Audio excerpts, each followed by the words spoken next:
Assalamualaikum Pak Ratimin. Waalaikumsalam warahmatullahi wabarakatuh. Sehat.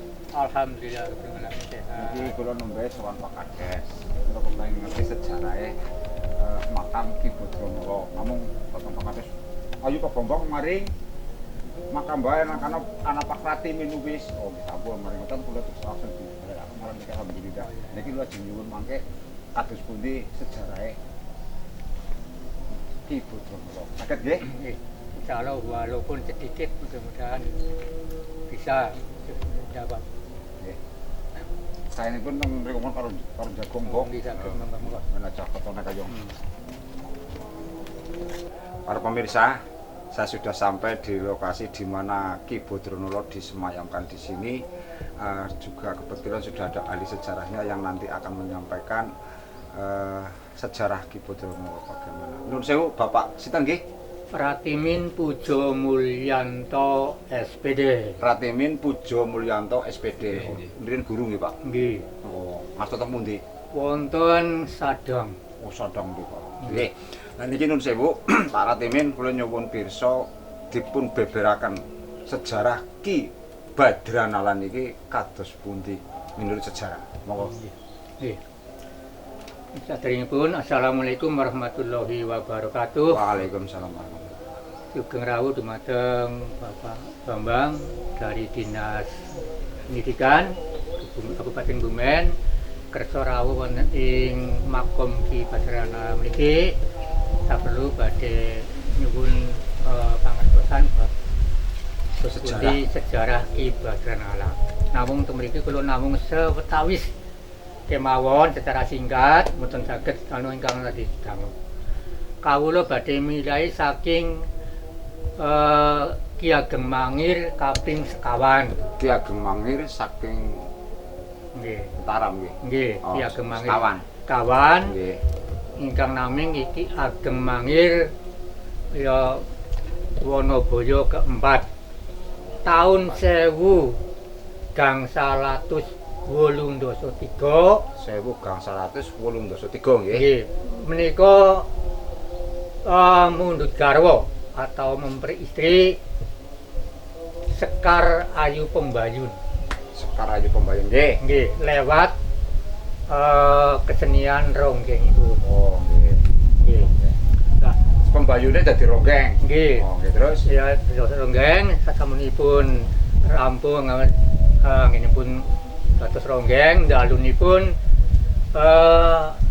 kapurih nyipeng wonten Kemangiran awit ngantos ndamelu anggenipun meronggeng. Oh, dados istilahnya Pembayun menika dipun tanggap teng Ki Mangir. Wonoboyo nggih. Wonoboyo niku pun main teng Kemangiran. Gandeng kula nganti bengi pun nginep. Nggih, akhire teng mriku kesempatan menika Ki Ageng Mangir sekawan bahasa Jawane nggih napa nggih merayu kasmaran lah ayo bae. Kasmaran akhire kersa dipun pundhut garwa.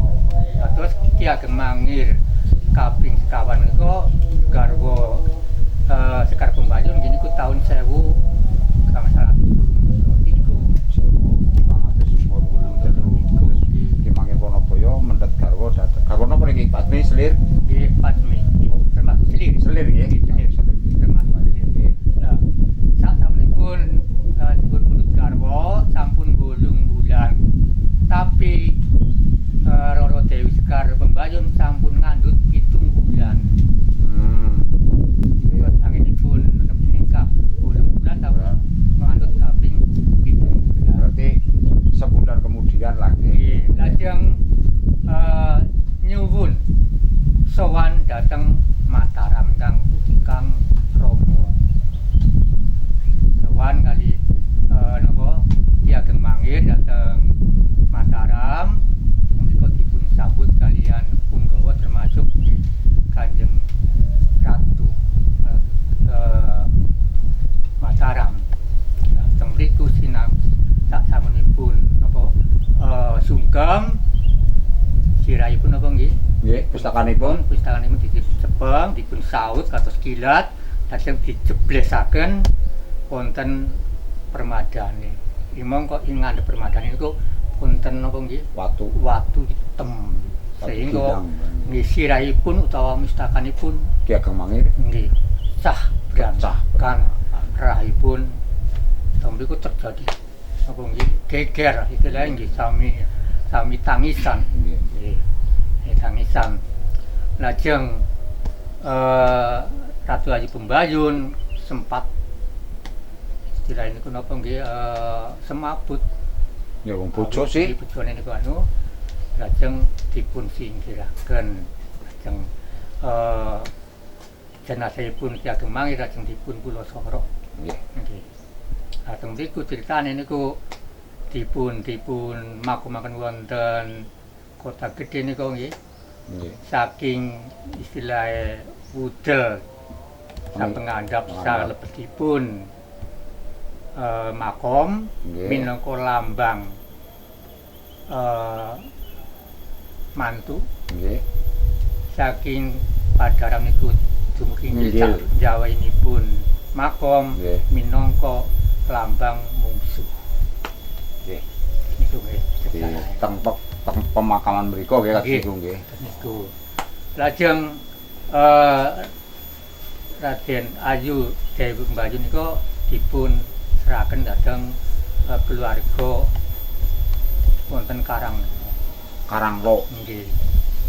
Niku dipun kula sora dipun nggih disingkiraken awit menawi babaraken putra kakung dipun sembelih lah menawi babar lahir utawi putri angsal dipun kula sora utawa di rumah.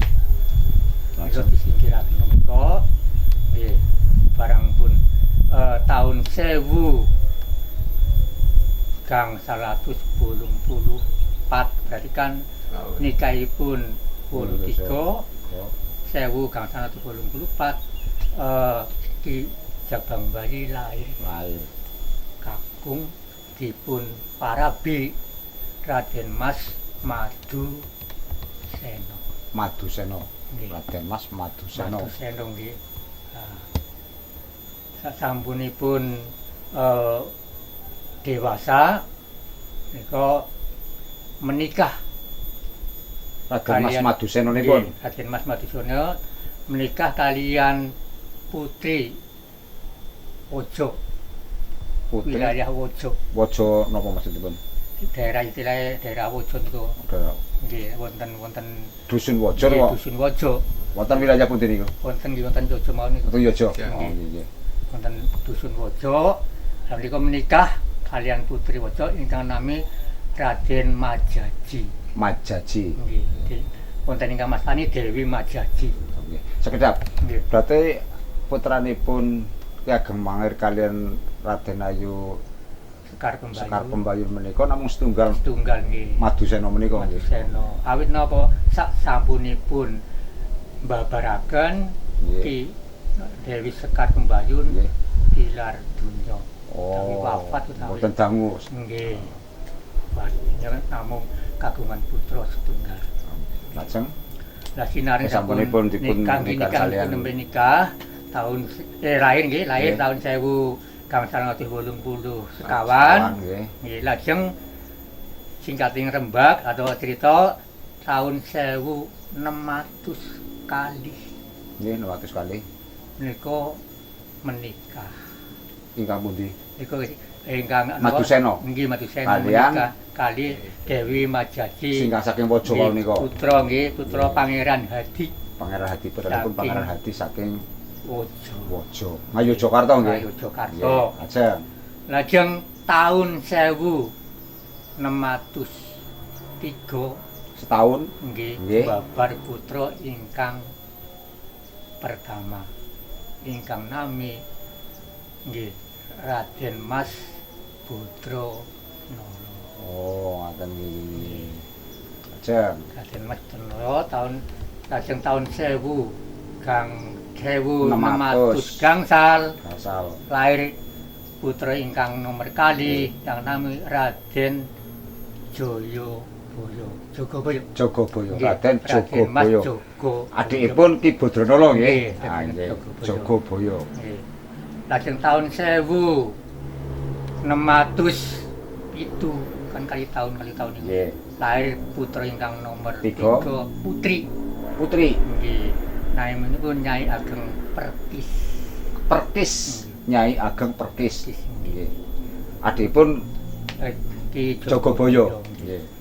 Lajeng umur 12 tahun Ki Badranala ya menika tahun 1611 Nggih. menika bahasa mentereng berkelana.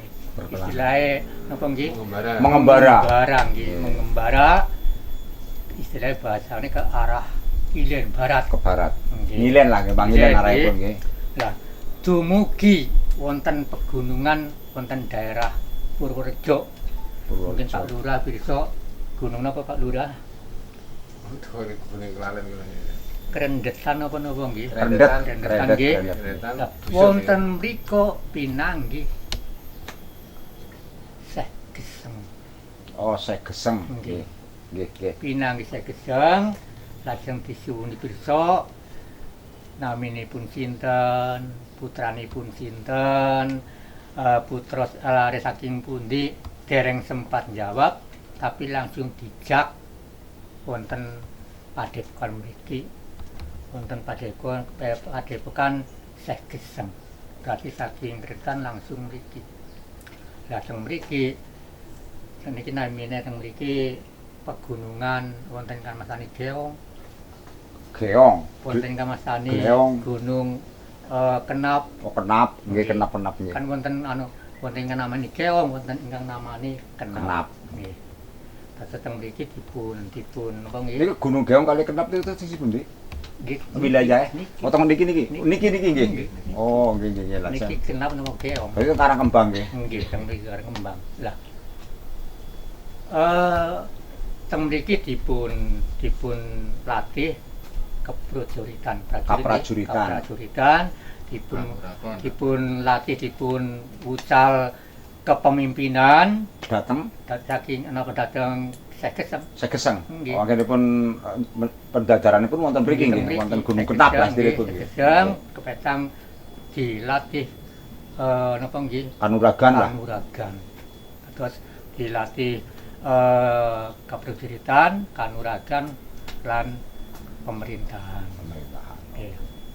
Lah lajeng tahun ya sinar kemriki pun dipun nikahaken kalian ingkang putranipun Seh Geseng Oh. ingkang nami Roro Patranaya utawa Rono Endang Oh, Endang Patranaya. Ini Patrasari. Patrasari. Roro Endang Patrasari. Keng napa kok nami Roro Endang? Ki Badranala garwa putranipun Seh Geseng ingkang nami Roro Endang Patrasari. Nek teng daerah niki Patrasari Kebumen nggih Patrasari. Patrasari. Nggih Patrasari. Nggih. Lajeng tahun 1621 niku lahir putra ingkang pertama ingkang nami Raden Kertosuta. Kertosuta. Nggih. Saking apa lho patutanipun Nggih. Ki Badranala Kaliyan kaliyan Ki Patrasari, Nggih. Patrasari menika medal di Raden Mas Kertosuta. Kertosuta. Nggih, lajeng. Nggih. Lajeng tahun 1623 babar putra ingkang nomor kalih ingkang nami Raden Mas Astrosuta. Nggih. Putra ingkang nomor kalih nggih. Nggih, Astrosuta. Nah, sesarengan kalian tahun menika 1623 putusan saking Mataram dugi ing Kebumen teng daerah Keputihan ingkang nami Raden Mas Suwarno. kautus supados nyiapaken bahasa ingkang menereng logistik bahan makanan kangge persiapan prajurit Mataram menyerang datang Belanda. Kok itu Batavia wonten ya Belanda wonten Batavia. Nggih. Nah, kados Raden Ki Suwarno kan dereng mangertos kawonten ing mriki. Tapi wonten niku dipun pesen supados manggihi tasih keluarga Mataram ingkang madhepok wonten ing nginggil gunung Kenap utawi Keong. Lajeng Ki Suwarno sowan mriki pinanggih gesang pinanggih kaliyan Raden Mas Putranala. Intinipun disuwuni tulung supados bantu Ki Suwarno menyiapkan lumbung pangan lan logistik sanepun.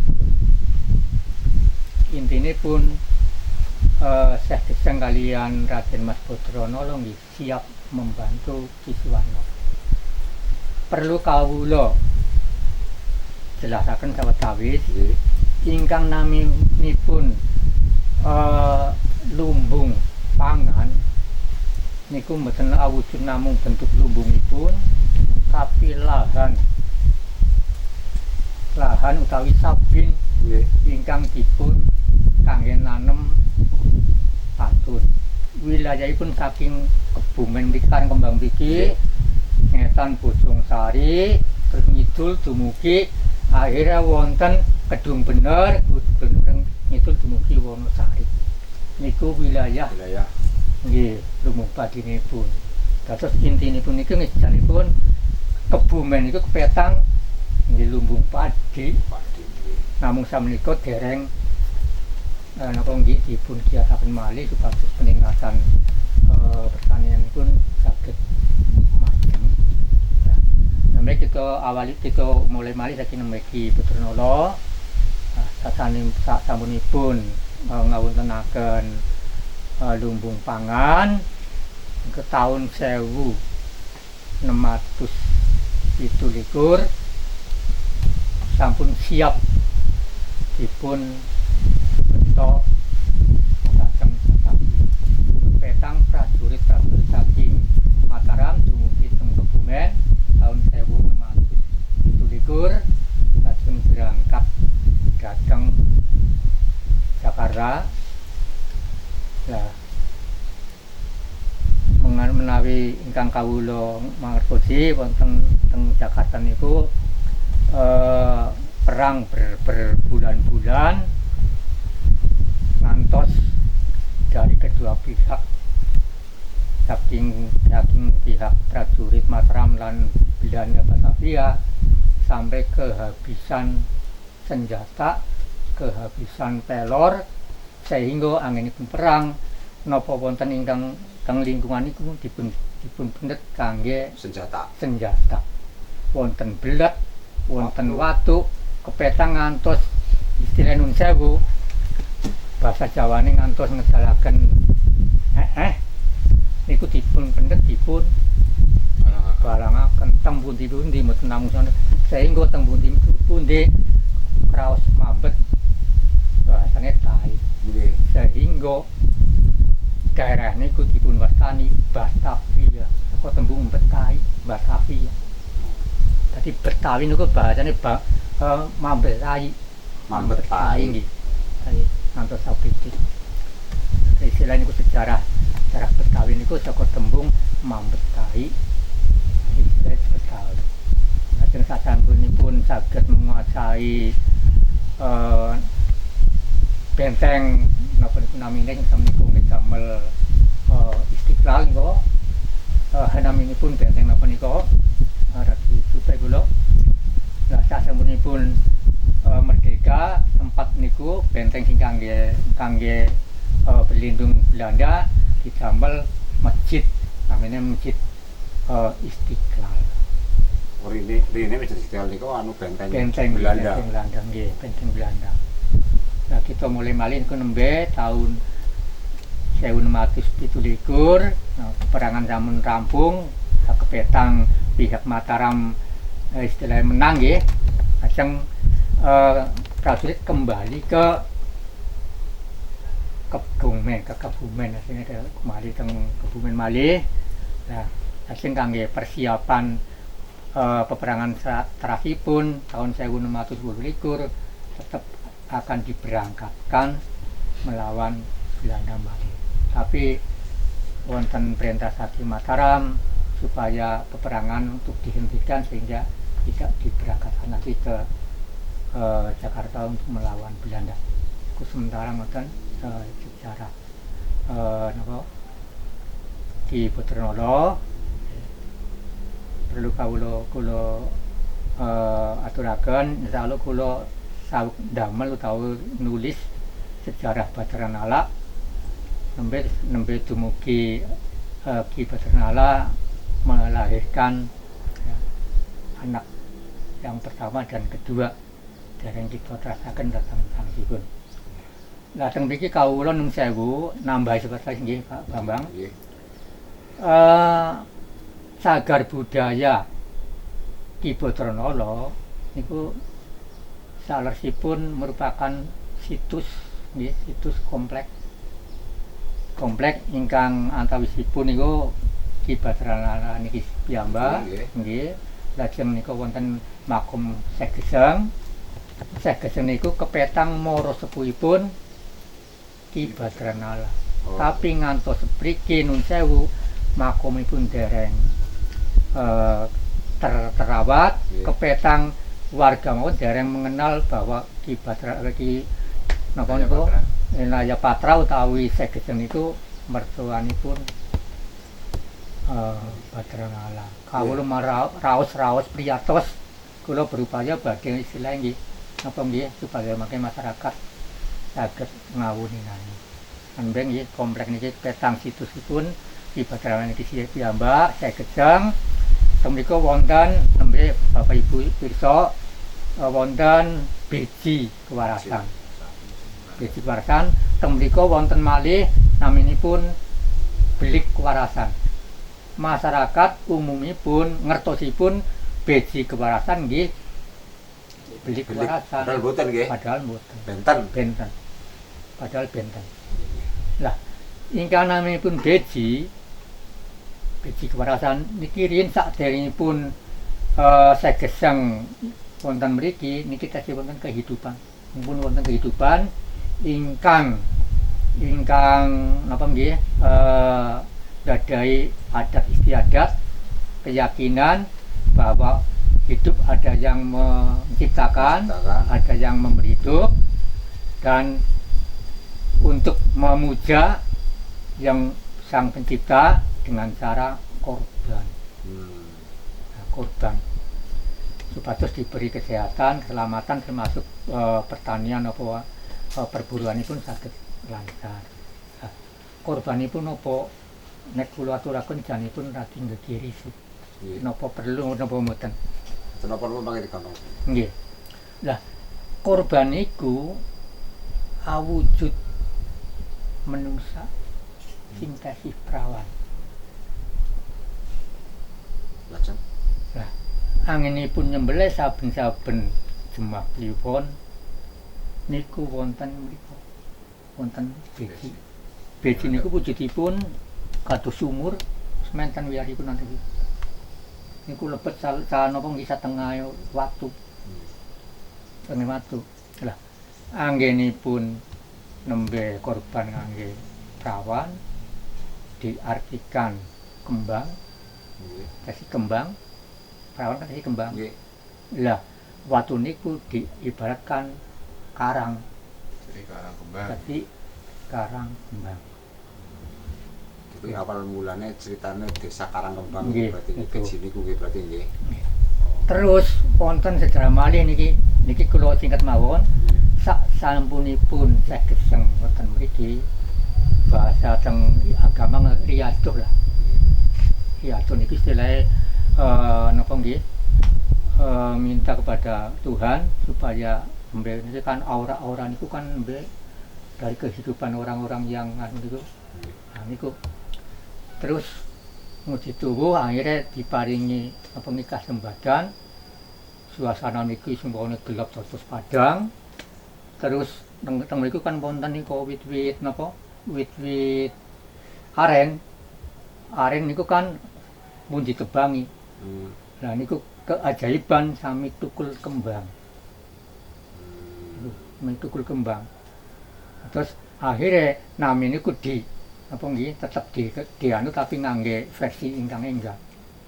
Dadi niku napa wit aren antun pokol-pokole tapi sami tukul metu kembang nggih. Tapi niku niki versi ingkang sing terakhir niku karang kembang niku akhirnya dari niku. Dadi wit napa wit aren sing mun diketok ditebangi kan kantun pokol niku medal kembang. Lajeng nun sewu Pak Satimi niki wau kan nembe panjenengan lajeng dereng finish. Sob niki Ki Badranala nggih pun napa menika sedo. Nggih. Menika dos pundi deripun? Nek sedone kula pancen kula padosi dereng kepanggih. Kapan niku nek? Nggih. Nah niku kan mangke niku kan nembe napa nggih tahun 1627. Lah mangke kan akhirnya niku barang pun saking menika di wonten sasampunipun saking Batavia niku kan diangkat dados senopati. Senopati wonten Mataram. Wonten inggih Mataram tapi tempatnya nggih wonten Kebumen. Wonten Kebumen nggih lajeng. Nggih Kebumen lah. Terus lajeng dados penguasa teng mriku. Nah, tahun-tahun nembe tahun 1603 Kebumen kan kedatangan Belanda. Nggih. Ingkang maksudipun badhe menghancurkan lumbung padine lah, lumbung pangan. Mendarat wonten petanahan. Ya, wonten petanahan tapi bisa dipatahkan oleh napa prajurit Mataram yang di bawah pimpinan Ki Badranala. Akhirnya dengan jasa nembe berperang di Batavia, lajeng bisa mematahkan perlawanan Belanda tahun 1643 di daerah laut Sanahan, sehingga atas dua jasa itu Ki Badranala diangkat menjadi adipati yang pertama di Kebumen. Dengan gelar adipati. Dengan gelar ya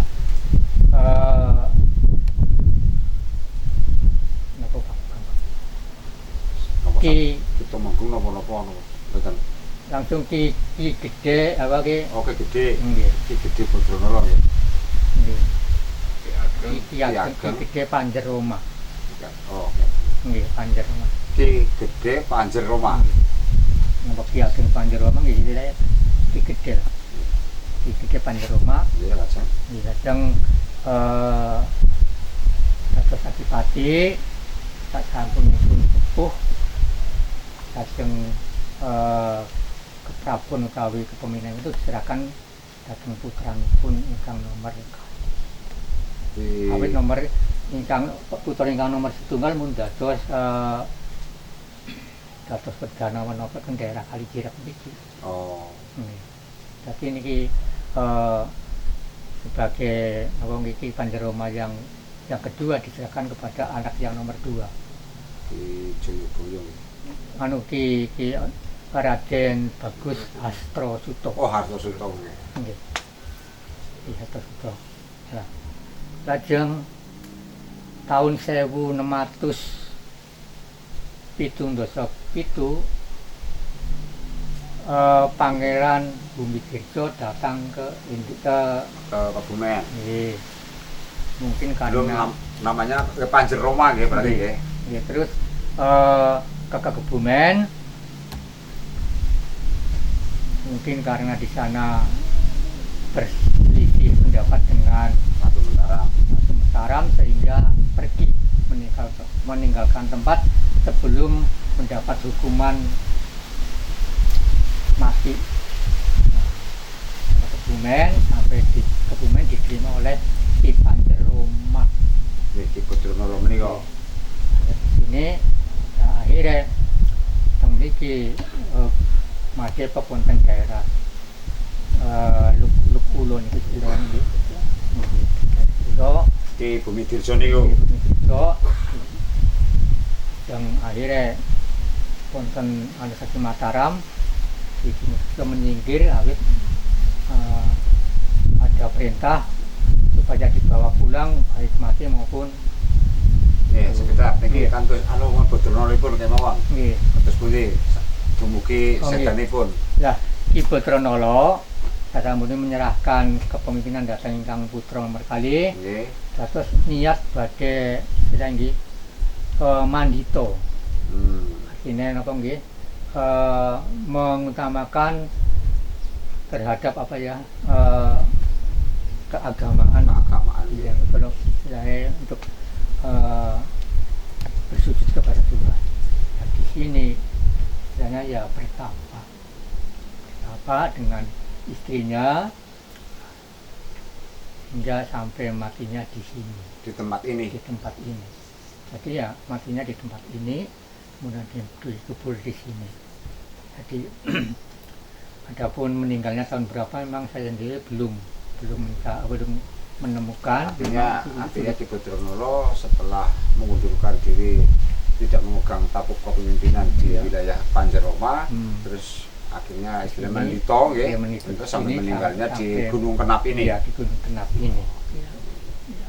Pak Satimin cobi panjenengan terangan niku ingkang pundi ingkang Ki Bumi Dirjo. Oh, ya. Di sini ada dua makom, ya, Iya. dua makom. Ada suami istri. Oh, Yang nggih. sebelah ini Ki Putronolo. Nggih, yang ini. Ya, Terus yang ini istrinya yang bernama Roro Endang Patrasari. Patrasari. Ya. Jadi Ki Putronolo ini Roro Endang Patrasari. Kayak apa? Miliki yang Pemirsa, demikian tadi pemaparan Pak Ratimin yang telah memaparkan bagaimana sejarah Ki Putronolo sampai dengan mulai dari awal tadi sampai dengan wafatnya meninggal di Gunung Kenap atau Gunung Keong ini. Kita bisa berjumpa lagi nanti di situs Cagar Budaya di wilayah yang lain yang tidak kalah menariknya juga. Untuk itu para pemirsa terus ikuti dokumentasian tim Cagar Budaya Dinas Pendidikan Kabupaten Kebumen khususnya seksi kebudayaan. Mari para pemirsa.